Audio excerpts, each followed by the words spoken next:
Padang Panjang memiliki julukan kota Serambi Mekah yang merupakan bagian dari Sumatera Barat.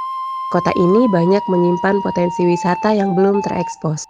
Salah satunya yang menjadi tradisi dan ikon di Desa Kubu Gadang yaitu Silet Lanyah. Itu adalah mulainya latihan di Nangkariang atau di Jarami namanya.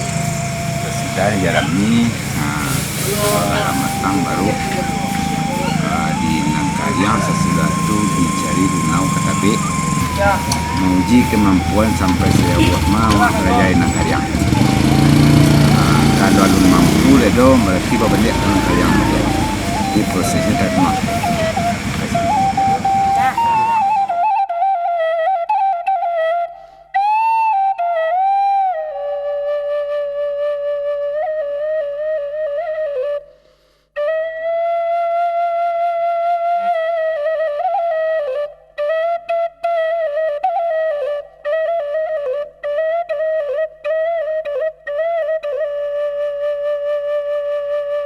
Jadi mangkonya disebut silet tu silet lanyah karena di dalam yang biasa silet ko kan ditampek nan sasarannya tampek nan Kariang, kini dipindahan tampeknya ke tampek nan lanyah. Nah, jadi itu mangkonya dia nama silet ko menjadi silet lanyah.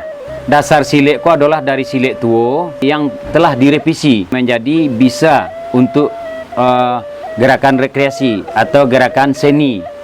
Nah, pada dasarnya kalau silet gunung, silet tua gunung itu tidak mungkin bisa ditampilkan untuk penyambutan tamu atau kegiatan-kegiatan acara.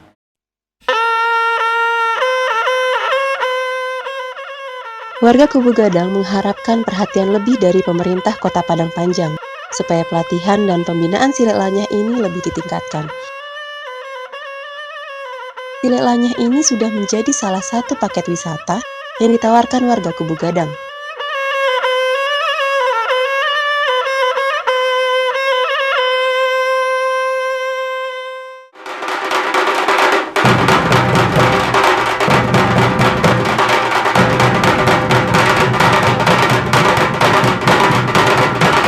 Silet lanyah diambil dari kata malanyah. Di masyarakat Minangkabau, malanyah merupakan kata lain dari bermain lumpur.